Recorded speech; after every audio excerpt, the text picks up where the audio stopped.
to another episode of MJ's Couch. And on this episode, I have my friend here, money man, business mogul, importer, exporter, three-quarter, helicopter, transporter. Please, introduce yourself.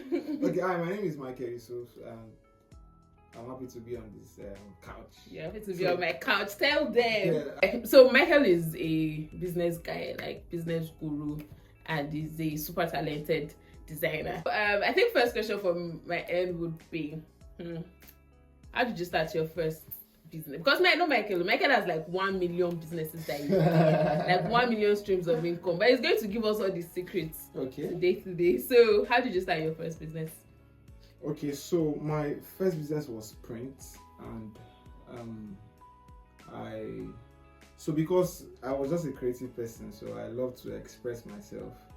So I remember when I started, so what I'll just do is maybe I have a particular word that was inspiring me at the time, right? So I would go into CorelDRAW and just do that quote, design it, then put it on my shirt. People say it's CorelDRAW. Yeah, not really. So at this time, I'm talking about maybe like 10-15 years ago. So I'll just do those quotes and put it on my shirt, and I knew that people in church, my friends will see it and say, this is nice. Can I get one, or can you make for me? So some of them will give me their quotes too that is inspiring them. So then that is what I will now take. I'll charge you, you pay me, and I will make it for you, then I make my profit. So I really did not need any capital to do that business, because I was paid before I even started work.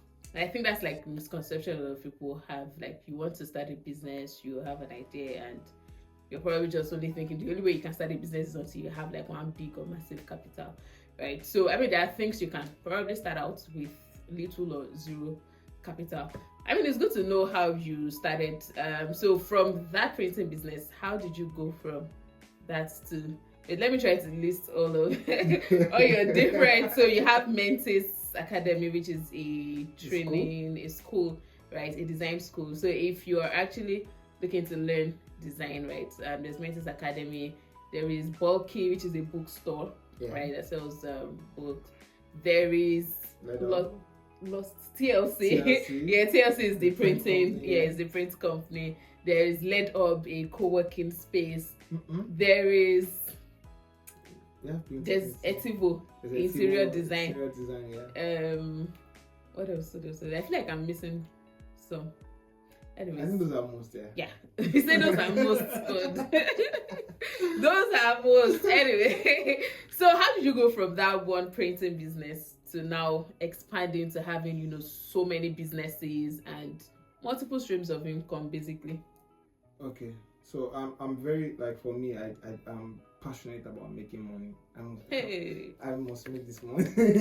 So for me, I'm passionate about making money. Put me on.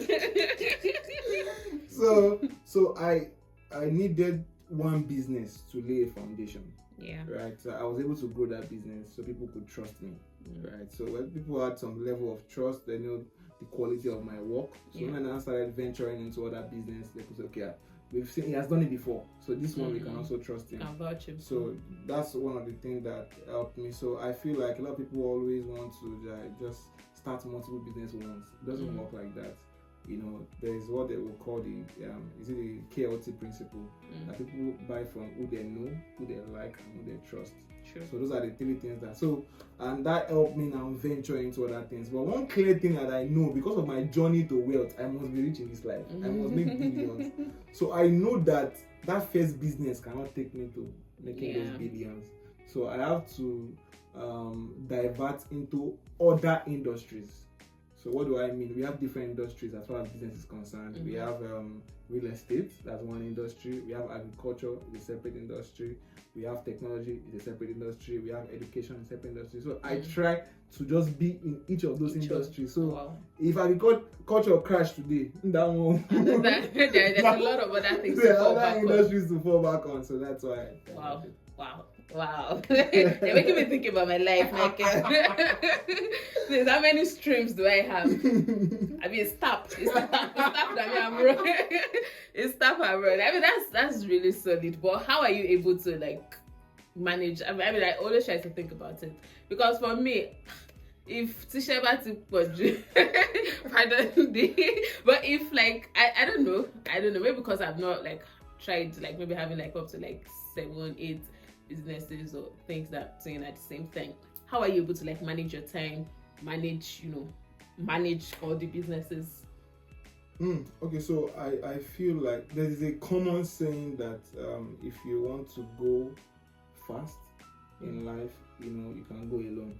Yeah. But if you want to go far, you have to go with a group of people. So one of the things that I did very early for all my business was to recreate myself.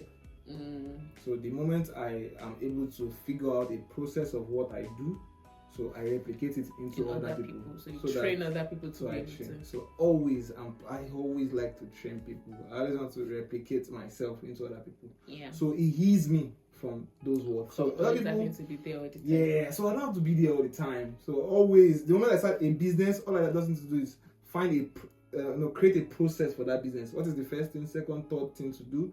The moment I write that down, I just find someone and say teach the person this thing, and the person can continue from there. Wow. So I can focus on other things that So the thing about having multiple streams of income is that you don't want to be in the day-to-day job system. Yeah. So more of what your work should be is how finding clients, getting the right people to come and enter into. So you want to be sealing deals instead of the day-to-day running of the business. Wow, that's solid stuff.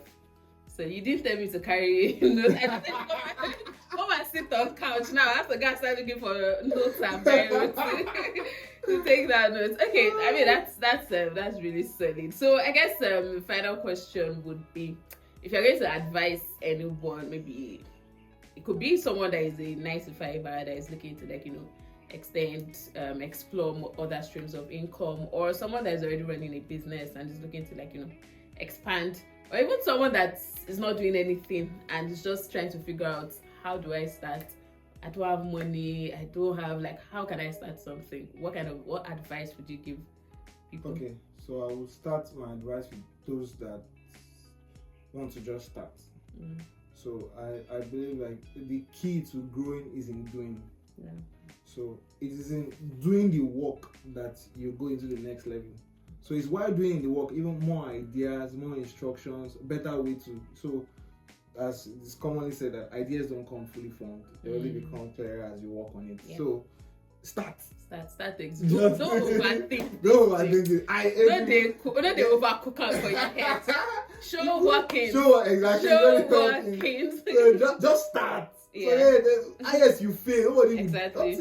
So you will crash and you will know a better. They said no is, how do they say this thing? That failure is not. It's more of you learning a way that this thing would not work. Exactly. So it's just a better way to just do it. So for those that want to start, but for those that are already in business and it looks as if it's not growing, you begin to compare yourself to other. I feel like that is extremely wrong to do to yourself, because you have to understand that yes, patience is very bitter, but its fruit is sweet. So people have to understand that with time, your time will come. It might take 1 year, it might take 2 years, it might take 3 years. Your time will surely come. So one thing I've seen in each of my businesses is that there's an harvest time. Yeah. So they have always been sowing seeds. So you don't want that. Maybe you are in the 3rd year and your harvest time is the 4th year. You now go and stop. That's give up. So we don't give up here. So we don't give up here. We don't cave in. We don't stop. You don't quit. So we don't quit. So we see until our job is done. Yeah. We will see to the end. So I've seen that. For some of my business, it was at the 5th year. That was when I cash out in millions. Do you get? I don't imagine that. How did I stopped last time? So what would have happened? So if you are doing business, just stay true. It will surely. Wow. Thanks. Anyways, and there you have it, guys. Michael, thanks for coming to sit on my couch. It's not easy. So please don't forget to subscribe to my channel. Don't forget to subscribe, and don't forget to give this video a thumbs up. And if you have other questions or anything around, business, managing your finances, you can drop them in the comment section. And don't forget to share this video with someone. Trust me, you'll be helping someone by sharing this video. So thanks for watching, guys. Bye.